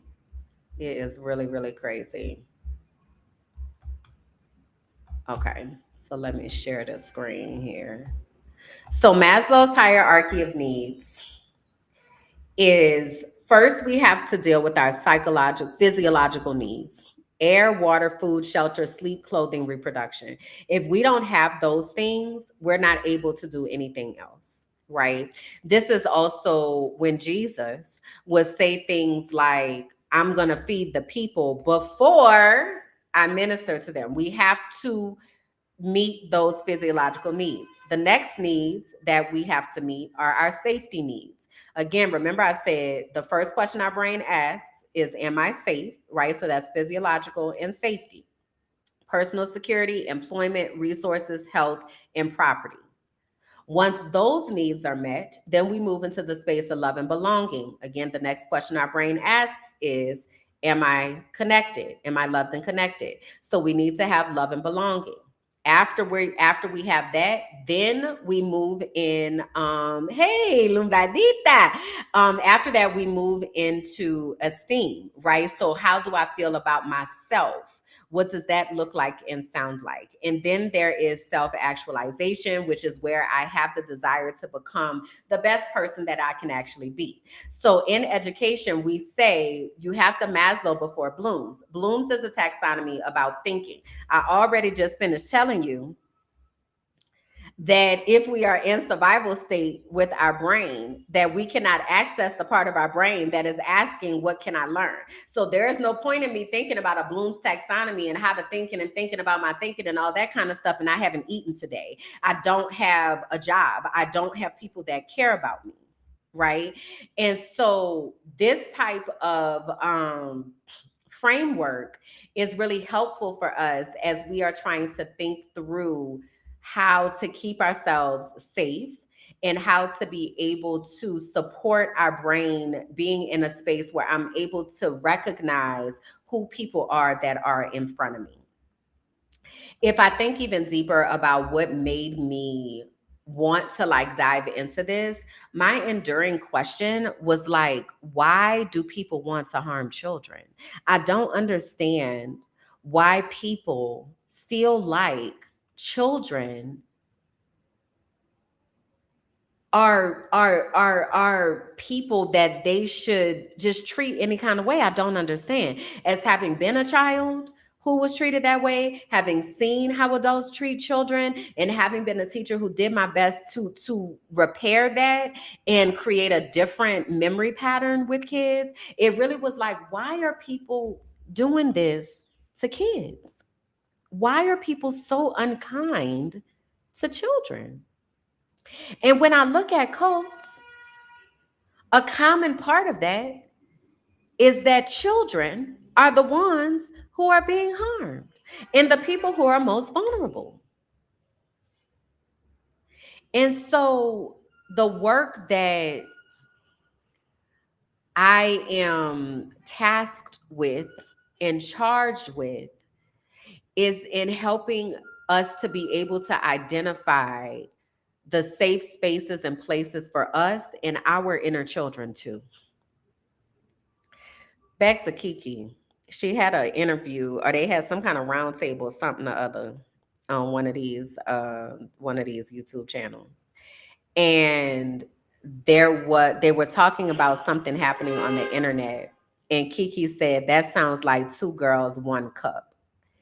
I had no understanding of what that was at all. Um, And Kiki has said in the thing, it was Kiki that was there, Quinta was there, Quinta Brunson, Lisa, I don't know her last name right now, from Friends. And then it was some other people there that I don't really know, some other white women. But anyway, Kiki was like, they should have protected us about those things that were on the internet. So she's been like sharing. She shared the other day. She shared a reaction to what it was when she was looking at it. All that. I'm gonna tell you what it is, and then I'm not gonna really go too much more into depth in that. But I'm bringing this up because protecting children. Two girls and one cup, from my understanding, is scat play, and it is incredibly disgusting, and it is not something that I would ever want to lay my eyes on without consent. I am not here to judge anybody else's whatever they think is cool and all of that. But I did not know that this even existed, right? This situation. But apparently this is something that the kids were sharing back then, and it's something that went viral. But to Kiki's point of we should have been protected, a lot of the work that Bianca does, again, in Heal That Shit universe today, Bianca's going to talk about the work that she does and why she does what she does as we share our origin story. She's a digital guardian, because the types of things that are on the internet, the types of things that she has talked about on her platform and cybersecurity, and she has websites like checkthecellphone.com, checkthedamncellphone.com, check the damn cell phone, because many adults and parents are not really grasping the kinds of things that kids have access to through their cell phone. And a lot of times we try to, I talked last week about the Karen Savage situation that is happening in Hillsborough County, Florida, which is my old school district that I was working in, and that I worked in for what, 16 years, 14 years? I think it was 14 years. I don't know. Anyway, I was over there for a long time. there was a situation where there was a racist act that happened in the classroom and was captured on a cell phone. I bring that up because there's legislation for kids not to have cell phones in schools right now. Which one, cell phones are absolutely a distraction. Cell phones cause a lot of shit. And as in the positions that I was in, and I'm sure we have administrators here and educators, like y'all can speak to the type of drama that comes from cell phones being in schools. But one of the issues with not having cell phones in schools is that kids are not able to document what is happening to them in schools by these adults. And so, hey, Bianca, she said I'll be coming in right on time. I was hopping in to tell you I'm still editing the podcast for Heal That Shit. Okay. So is it gonna be ready at 4, or we need to move the time? I was just telling them about it, that it's gonna premiere and that we were sharing our origin stories. So let me know. Um, but anyway, it's a lot that be going on them cell phones. It's a lot. It's a lot that be going on for us on our cell phones as adults with fully developed frontal lobes. And so we have to protect our children and their vulnerable brains, and not by taking it from them, but to be able to have the conversation so that they can start to build. And first of all, putting the boundaries in place where they have access to certain things. We got to have a controlled release. Like, you cannot just give a kid a phone, and like the way that algorithms work, and they will find themselves in all sorts of things. Like, that's not how that works. We have to be having conversations about how to use technology responsibly. We have to, as adults, have eyes on what our kids are talking about. We have to be having conversations about what they are talking about and what they are intaking and how they are making sense of the world and how they are developing as people. That is our responsibility as the adults with the fully developed brains to help guide our children. Because when I'm talking about coast, I want y'all to understand that education in the US is very much on some cult shit. And I need us to understand that. I need us to understand the level of indoctrination. I was talking to somebody yesterday, and they were like, they said the United States, they were talking to somebody and they were like, the United States is a nationalist place. When you think about, I want y'all to know that people in other countries do not stand up every day and pledge allegiance to the flag. That is not a thing. People in other countries barely even know their national anthem because it is only played when there are other countries that are present, and it be played on a track, on a tape, on a CD. Like the US and the way that we have been conditioned to think about. We were talking about that song, Proud to Be an American. I've talked about this before. Y'all know that song, I'm proud to be an American, where at least I know I'm free. The way that that song used to elicit tears in my body. I used to stand up next to you and defend her still today. And now I realize it is like an anthem of nationalism and supremacy culture and harm. But I was conditioned in school to believe that we were the good guys. And now in hindsight, I realized that we were not. I also told y'all this is probably the last thing I'm gonna say before I get out of here. History was a space for me where I did not like it. I did not like it because my history teachers would stand at the board with a freaking yardstick and be like, Constantinople.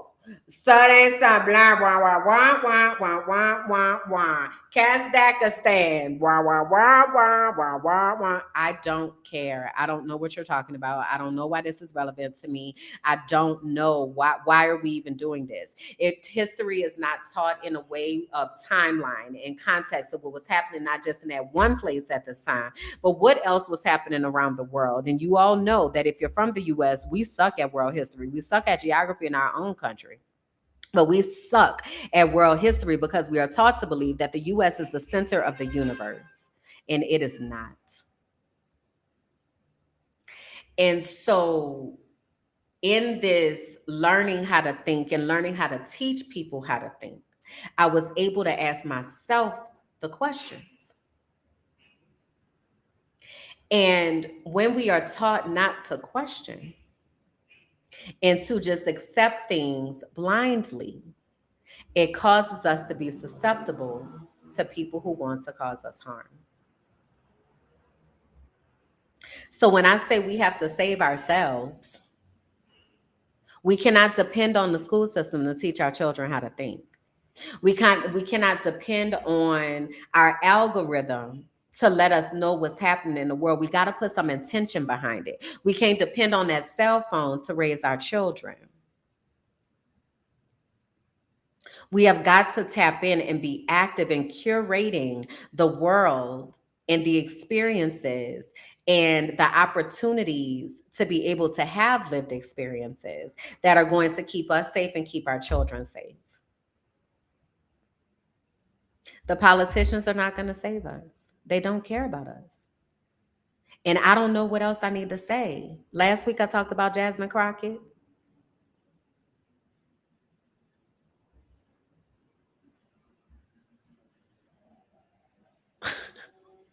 I don't know what else needs to be said. And I know that it's hard to accept. And I know that we've been sold a different story. But I need us to dig deeper. And it's why I often be saying, I'll say Google me, which I might probably stop saying that because now Google got AI. Matter of fact, let me see what Google say when what the AI situational is if I Google myself. Let me do it over here so I can show y'all. Let me see what it say. Kimberland Jackson. AI mode.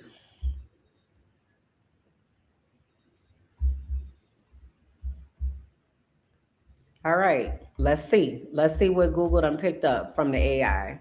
I also encourage y'all to do this as well for yourselves so you can see what is out there and what your footprint says. All right, here we go.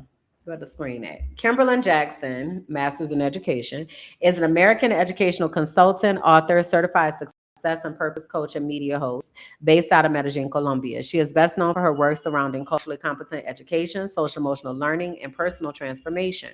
A New Orleans native, Jackson has built a career centered on community empowerment and systemic change. Her primary work focuses on school transformation, developing professional development programs for educators to confront implicit bias, disrupt systemic racism, and establish restorative practices.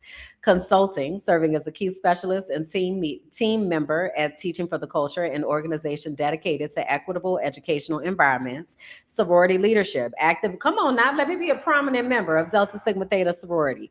Jackson co-hosts the Whole Child series and the podcast Life Unfiltered to Heal That Shit alongside Bianca Goolsby.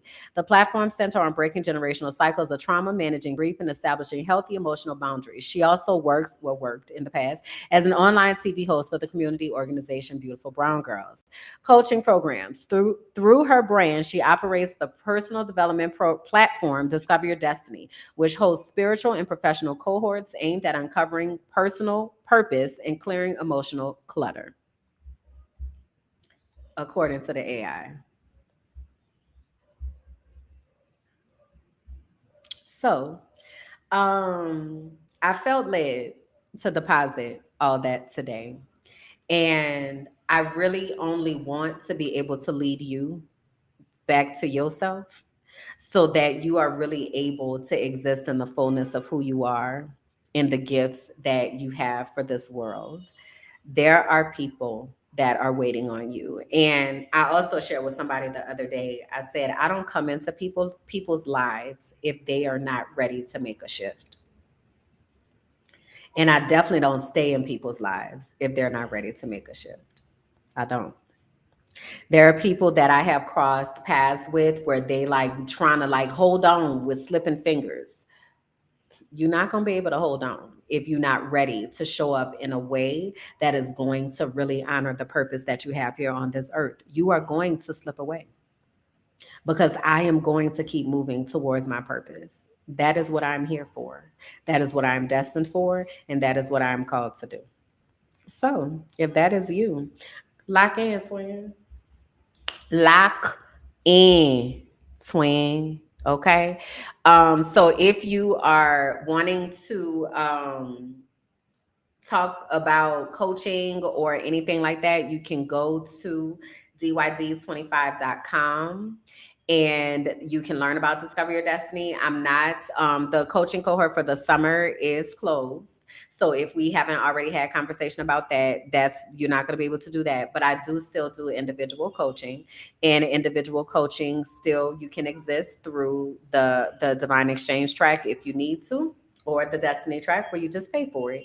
Um, but yeah, I need us to get them critical thinkings together, and to really put some respect on our brains and honor our brains and what our brains want to do for us and how our brains are able to show up for us. So that means that we have to be intentional about how we are learning about our brain and how we are treating our brain, because we don't want to fall susceptible to situations and people that are here to cause us harm. And some of us are already in the space of repairing from that harm because we've already fallen prey, because we did not have the questions to ask, or the people to ask more, to dig in deeper, to be able to help us to remain safe. All right. So that is what I'm here for, and that is my service to each and every one of us. All right. So let me pull up my closing thought, girl, and let me get my bells and whistles on here, because I really had a good time streaming down here to the restream. There was a comment earlier said maybe we see a brand deal, a sponsorship coming from the restream. I'm gonna definitely let them know, okay? Because I've kind of had a good time down here to the restream. It's been a time. Okay, so let me see if I could adjust the volume on this, or is this just gonna play? It does.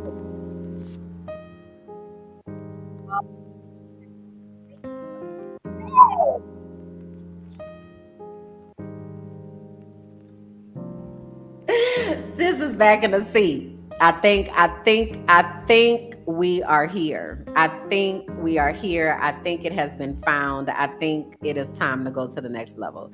So anyway, the closing thought for today. Oh, did I give us our soul work? I don't think I gave us our soul work. So let me talk about that right quick. This week for the soul work, I want you to do 3 parts. All right. So I want you to first do a critical thinking audit. And I want you to think about a belief that you hold strongly about God, or about your country, or about yourself. And I want you to ask, where did this belief come from?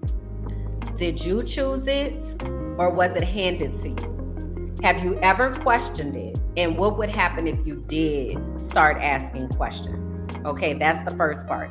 And again, I'm gonna put this into the description. Second, I want you to do an echo chamber audit. So look at what you are consuming. I want you to look at the content, the voices, the spaces. Are these spaces expanding your thinking? Are they confirming what you already believe? Where do you exist on the fringes where you're able to be challenged, where you're able to be challenged to go a little deeper? Are you accepting challenges to your thinking? Okay, that's the second part.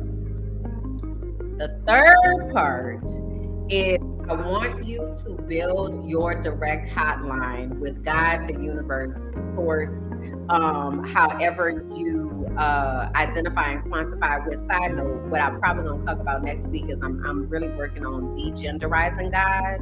We got a in our prayer request chat today, got a scripture from Proverbs 1:20 through 33, and it talks about wisdom being a woman. It identifies wisdom as she. And there's like a mathematical equation or something situated. I gotta dig deeper into the things, but I just wanted to say that I'm working on degenderizing God, because I think that is important, because the image of God that we have been given is not who God is, and I'm very clear about that, based on the ways that Christianity has gone. I'm very clear that yeah, the God that y'all gave us, that ain't actually God. So anyway, I said all that to say, the last part of your soul work is to spend time this week building your direct hotline to God, to the universe, to source, to however you label the divine power. And I want you to ask God to show up and sit there. You're going to write down what comes up. You're going to ask questions about what you need to know, what you want to know. And you're going to allow those things to be deposited into your spirit. It might manifest like in your heart, or it might manifest in your head. So like right now as I'm talking to y'all, I feel like activation in the back part of my head. Sometimes when I'm talking to y'all, it's from right here. And so I want you to pay attention as you're getting whatever comes to you that you're writing down. I want you to pay attention to where it's coming from and how it feels in your body. All right. And so after you do that, I want you to come back and tell me what that experience was like. All right. So again, I'm going to put this into the description for you. But the first thing is the critical thinking audit. Think about something you hold strongly. Where did that come from? The second is an echo chamber audit. Where are you getting your information from? Where are you being challenged in your thinking? And the third thing is building your direct line to God. What do you want to know? What are you hearing? Where are you hearing it at? What are the things that are being deposited in your spirit? And then you're going to share that with me. All right. So let's get into this closing thought. I need y'all to know that the echo chambers that we have lived in, the echo chambers that exist, are not accidental. They are absolutely built by purpose. It is a part of the orchestration of the culture that we live in. And so it is meant with the intention of keeping us afraid, isolated, and trying to conform, because that is what we feel keeps us safe. It is created to make us afraid to question, afraid to be different, afraid to look too closely at the systems that we are given and told that we have to live within. It makes us afraid to ask who built it, who's actually benefiting. And it's time for us to disrupt that. It's time for us to start asking questions about where this came from and why do I actually have to do this.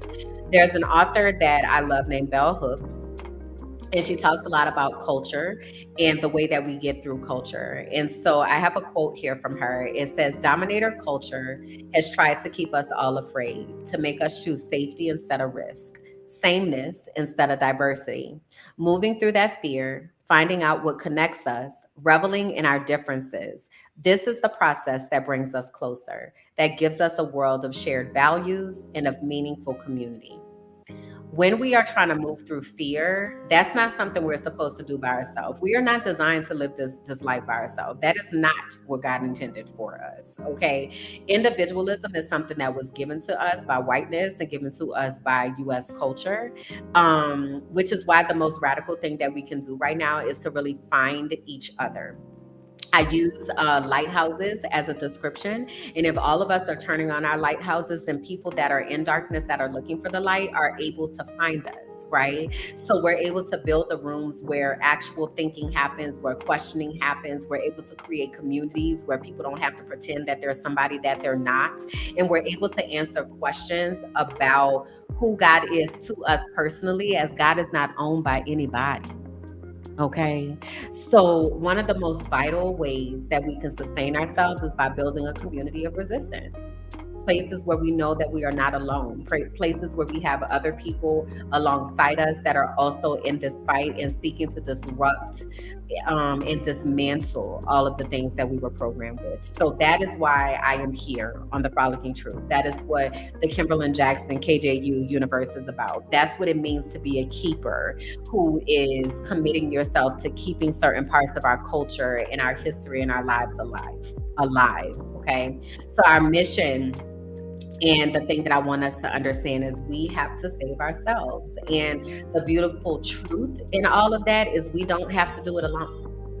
We are able to do that together in community. So I give you the invitation to come closer and to lock in. Again, shout out to the Patreon and those of you who are in the archive, the keepers that are in the archive. That is where the conversations are happening, where the connections are happening, where the things are going down. Okay, so if you are wanting to have that community, you're wanting to be a little bit deeper and connected to the people, please come and join us in the archive. If you go to patreon.com/minding my black ass business, you are able to connect with us there and really meet people who are moving in a similar direction to you. All right. So that is all that I have for today. I appreciate y'all for hanging out. Please leave me some sunflowers in the comments. Leave me some thoughts. Let me know about your soul work. You know, to tell me about the things that are going on with you and in your life. And please help to amplify this. Make sure you've liked the video. Make sure you subscribe to the page. Make sure that you have shared all of the things so that the people who are looking for us are able to find us. All right. All right, y'all. I'm so excited to be here. This feels amazing. Have a beautiful Saturday. And I didn't get an answer about Heal That Shit if it is premiering, what time it's going to be premiering later. So I'll keep y'all posted in the archive to let you know. And then y'all can always go over to the page, Heal That Shit here on YouTube. Okay. All righty. I'll check y'all later. Bye.